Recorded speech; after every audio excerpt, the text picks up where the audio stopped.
I, 28F, have always had a complicated relationship with my parents, especially when it came to their expectations for my life. Growing up in a wealthy suburb, I was constantly compared to my older sister Amber, 30F. Amber excelled at everything she did, straight A's in school, and later, a successful lawyer at a prestigious firm in New York. I, on the other hand, was more of a free spirit. I did well enough in school but preferred art and literature to the sciences and math that my parents valued so highly. Our family comes from old money. My father, Richard, 60M, is a pretty rich dude, while my mother, Rose, 58F, comes from an equally wealthy family and spends most of her time involved in various charity organizations, more for the social aspect than actual philanthropy, if I'm being honest. They've always been obsessed with maintaining our social status and connections. From the moment I was born, my parents had my entire life planned out for me. I was supposed to go to an Ivy League school, preferably Harvard, like my father, major in business or law, marry someone from a good family, meaning equally wealthy and well-connected, and eventually take over the family business alongside Amber. But that's not the life I wanted for myself. I was always more interested in the arts. I loved painting, writing poetry, and exploring the city's museums. My parents viewed these interests as cute hobbies but nothing to build a career on. They pushed me into extracurricular activities they deemed more suitable, tennis lessons, and internships at my father's company during summer breaks. I went along with it all to keep the peace, but I never felt like I truly fit in with the world they wanted for me. When I got accepted into Brown University, my parents were disappointed it wasn't Harvard but decided it was acceptable enough. They hoped that surrounding me with the right kind of people would finally set me on the path they'd always thought for me. Little did they know, it would lead me to the person who would change my life forever. I met Chad, 29M, during my sophomore year of college. We quite literally ran into each other at the campus coffee shop. I was rushing to get to class and wasn't looking where I was going, and he was leaving with a tray full of coffees for his study group. The collision sent hot coffee flying everywhere, ruining both our clothes. Instead of being angry, Chad just laughed and said, "Well, I guess this is one way to break the ice." We ended up skipping our respective classes and spent hours talking. Chad was everything my parents would disapprove of, which made him even more appealing to me. He came from a working class background in a small town in Ohio. His father was a factory worker, and his mother was a waitress. Chad was attending Brown on a full scholarship and worked part-time jobs to support himself. He was studying to become a teacher, passionate about education and making a difference in kids' lives. From that first meeting, I knew Chad was something special. He was kind, funny, and incredibly hardworking. He had a way of making me feel seen and understood in a way no one ever had before. With Chad, I could be myself, not the polished, perfect daughter my parents wanted me to be, but the real me, with all my quirks and imperfections. We started dating, and for the first time in my life, I felt truly happy. Chad encouraged my art, pushed me to pursue my passions, and supported me in ways my family never had. When I told him about my dream of becoming a graphic designer, he didn't laugh or dismiss it like my parents had. Instead, he helped me research programs and internships. Of course, my parents hated him from the moment they met him. It was during Parents' Weekend in our junior year. I had been putting off introducing them, knowing it wouldn't go well, but I couldn't avoid it any longer. The meeting was a disaster from the start. My parents couldn't see past Chad's background. To them, he was just some poor boy trying to climb the social ladder by dating me. They constantly made snide remarks about his clothes, which weren't designer brands, his slight Midwestern accent, and his career choice. My mother kept asking him if he was sure he wanted to be just a teacher when there were so many other respectable professions out there. My father barely acknowledged Chad's presence, speaking only to me and making it clear he disapproved. It didn't matter to them that Chad treated me better than any of the trust fund boys they tried to set me up with. They were convinced he was only after our money and social status. When I tried to defend Chad, pointing out his scholarship and his work ethic, my father dismissively said, "Oh honey, don't be naive. Boys like that always have an angle." Despite my parents' disapproval, Chad and I continued dating throughout college. We supported each other through late-night study sessions, celebrated our achievements together, and talked about our dreams for the future. With Chad, I felt like I could be myself and pursue my own path, not the one my parents had laid out for me. After graduation, Chad proposed. It wasn't a grand, elaborate affair like my parents would have expected. We were on a weekend camping trip, something my parents would never understand the appeal of, sitting by the campfire under a sky full of stars. Chad turned to me and said, "I know I can't give you the life of luxury you grew up with, but I promise to love you and support you in everything you do. Will you marry me?" I said yes without hesitation. When we returned from our trip and I broke the news to my parents, all hell broke loose. My mother burst into tears, crying about how I was throwing my life away. My father's face turned an alarming shade of red as he ranted about how I was making the biggest mistake of my life. They told me I was being foolish and short-sighted. "Think about your future," my mother pleaded. "How will you maintain the lifestyle you're accustomed to?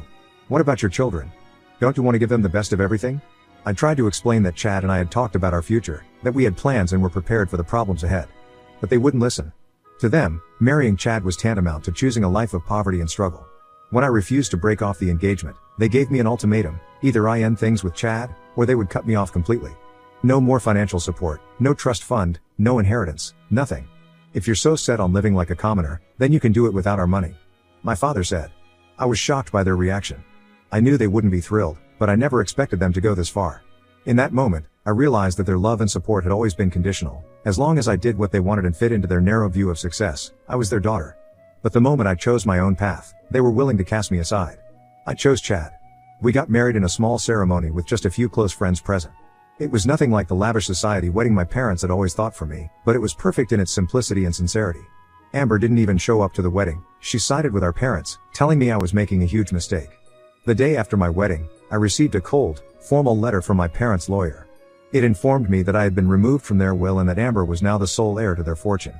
It also stated that I was no longer welcome in the family home and that any future attempts to contact my parents would be dealt with legally. It hurt more than I could have imagined. Not because of the money, Chad and I were both working and managing just fine, but because my own family had chosen their outdated beliefs and social status over my happiness. The parents who had raised me, who I thought loved me unconditionally, had thrown me away because I didn't fit into their perfect mold. For 3 years, we had no contact. I tried reaching out a few times in the beginning, sending letters and leaving voicemails on holidays and birthdays.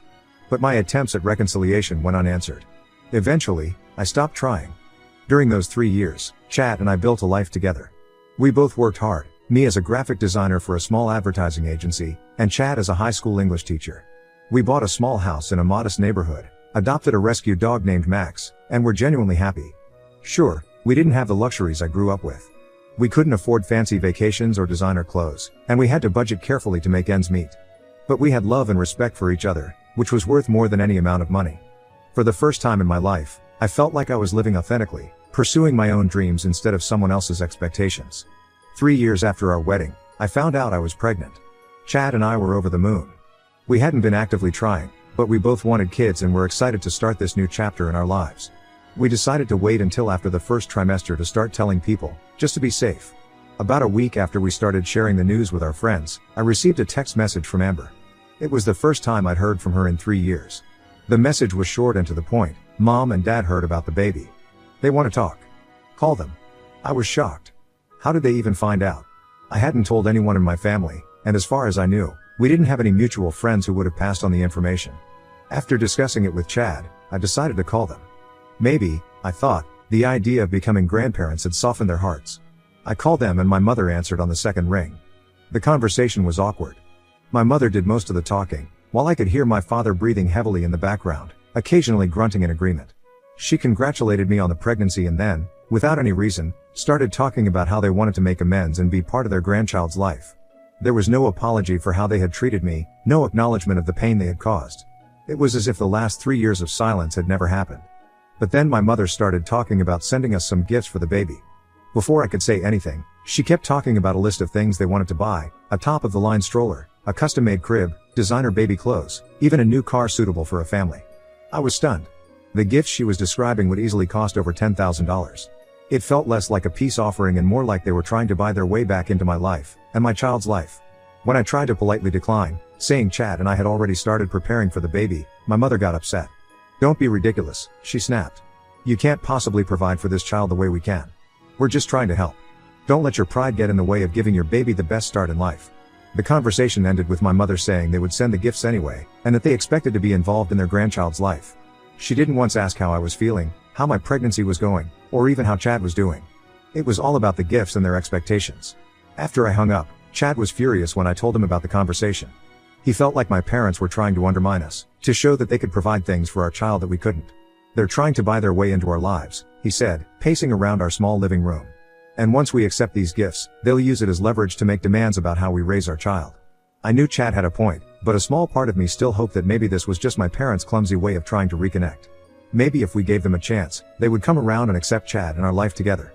"Maybe they've changed," I said, though I didn't really believe it. "Maybe becoming grandparents has made them realize what's truly important." Chad looked at me and said, "Do you really believe that? Or are you just hoping it's true because you miss them?" His words hit home. I did miss my family, despite everything. I missed the good times, family dinners, holiday celebrations, inside jokes that only we understood. But I also couldn't forget the bad times, the constant pressure, the disapproval, the way they had cast me aside when I didn't conform to their expectations. Chad says he'll support whatever decision I make, but I can tell he's uncomfortable with the idea of accepting anything from my parents. He's worried that they'll try to exert control over our lives and our child's upbringing. We've been doing fine on our own, he reminds me. We don't need their money or their approval. Amber has been blowing up my phone, alternating between guilt-tripping me for holding a grudge and excitedly talking about being an aunt. She doesn't seem to understand why I'm hesitating to accept our parents' offer. They're trying to make things right, she insists. Why can't you just let the past go? But it's not that simple. The past isn't just the past, it's shaped who I am and the life I've chosen. So Reddit, what should I do here? I really need some good advice on what to do. Update 1. It's been about a month since my last post, and a lot has happened. First, I want to thank everyone for their advice and support. After much discussion with Chad, we decided to decline my parents' offer of gifts. It wasn't an easy decision, but we felt it was the right one for our family. I called my mother and explained that while we appreciated the gesture, we weren't comfortable accepting such expensive gifts. I tried to keep the conversation civil and suggested that if they wanted to be part of our child's life, we could start with smaller steps, maybe a dinner together to talk things through. My mother didn't take it well. She accused me of being ungrateful and stubborn, saying I was depriving my child of opportunities out of spite. You're making a huge mistake, she said. You're going to regret this when your child grows up without the advantages we can provide. I stood my ground, though. I explained that Chad and I were capable of providing for our child, and that what we wanted from them was a relationship, not material things. The call ended with my mother hanging up on me.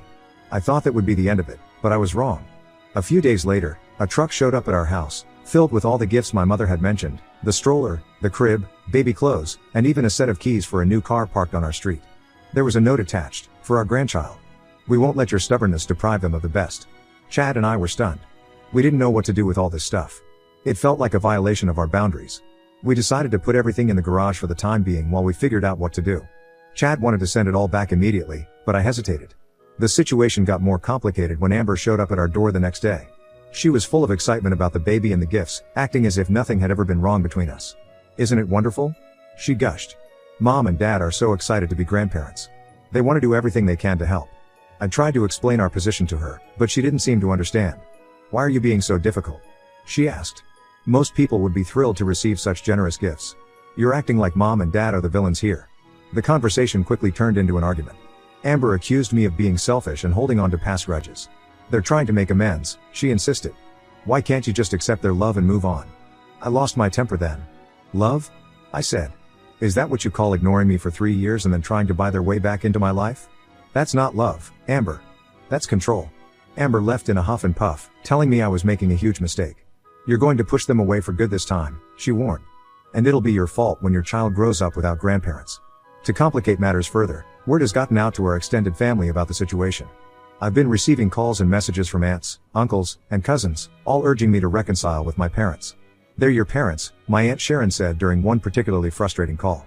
Of course they want to spoil their grandchild. Why are you fighting this so hard? I tried to explain about the years of no contact, about how this felt less like a genuine attempt at reconciliation and more like an attempt to buy their way back into our lives. But it's hard to make people understand who haven't lived through it. Chad stood by my side, supporting my decisions while also offering a different perspective when needed. We don't need their money, he reminds me. We're doing fine on our own. Our child will have everything they need, love, support, and 2 parents who adore them. I'm now 16 weeks pregnant, and instead of enjoying this special time, I feel stressed and conflicted. The gifts are still sitting in our garage, a reminder of the decision we have to make. Chad wants to donate everything to a local women's shelter, but I'm hesitating. Once we do that, it feels like we're closing the door on any possibility of reconciliation. Amber keeps sending me pictures of baby clothes and nursery ideas, acting as if nothing is wrong. My parents haven't reached out directly since the gifts arrived, but I know they're waiting for a response. The pressure from family members continues, with new calls and messages every day. As my pregnancy progresses, I know we need to make a decision soon. We can't leave those gifts in the garage forever, and we need to start preparing for the baby's arrival. But every time I think I've made up my mind, I start second-guessing myself. Chad and I have talked about seeing a family counselor to help us navigate this situation. Maybe an outside perspective could help us find a way forward that we haven't thought of yet. For now, we're taking it one day at a time.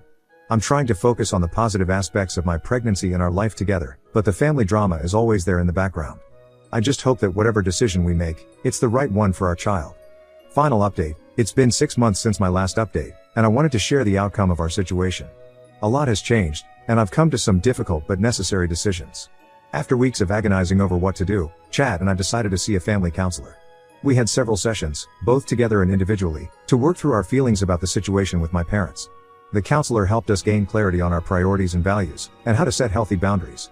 During this time, the pressure from my family intensified.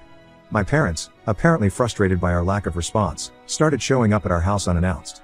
They'd knock on the door for hours, calling out that they just wanted to talk. It was incredibly stressful, especially as my pregnancy progressed and I was dealing with the physical discomfort that came with it. Amber continued her campaign of guilt tripping, sending daily messages about how I was tearing the family apart. She even went as far as to threaten to cut me out of her life if I didn't reconcile with our parents. Even though we weren't really talking for the past few years. The turning point came when I was about 32 weeks pregnant. My parents showed up at my workplace, causing a scene in the lobby. They were demanding to see me, saying they had a right to be involved in their grandchild's life. My coworkers were uncomfortable, and my boss had to ask them to leave or he'd call the police. That incident made me realize that my parents hadn't changed at all. They were still trying to control my life, disregarding my boundaries and wishes. It wasn't about love or reconciliation, it was about getting their way, no matter the cost. After discussing it with Chad and our counselor, we made the difficult decision to go no contact with my parents and Amber. We sent a formal cease and desist letter through a lawyer, stating that any further attempts to contact us would be considered harassment. We donated all the baby gifts to a local women's shelter, as Chad had suggested months ago. It was hard to let go of them, but it felt like the right thing to do. We didn't want our child's life to start with strings attached. The day after we sent the letter, I blocked my parents and Amber on all platforms. It was one of the hardest things I've ever done, but also one of the most liberating. The constant stress and anxiety I'd been feeling started to lift almost immediately. Our daughter, Susan, was born 2 months ago. The birth was complicated, and there were moments when I wished I had my mother there. But Chad was amazing throughout the whole process, and we got through it together. These first few weeks of parenthood have been challenging but incredibly rewarding. Susan is perfect, and watching Chad with her makes me fall in love with him all over again. We may not have all the fancy things my parents wanted to give us, but we have love, and that's more than enough. Looking at Susan, I'm more certain than ever that we made the right choice. I want her to grow up in a home filled with love and respect, not constant judgment and attempts at control. I want her to know that her worth isn't tied to money or status, but to who she is as a person. Yes, she won't have the materialistic advantages my parents could have provided. But she'll have parents who love her unconditionally, who support her dreams whatever they may be. She'll grow up knowing that it's okay to set boundaries, to stand up for herself, and to choose her own path in life. This journey has been difficult, but I don't regret our decision. We're moving forward, focusing on our little family and the bright future ahead of us. Thank you to everyone who has supported us through this journey. Your advice and kind words have meant more than you know.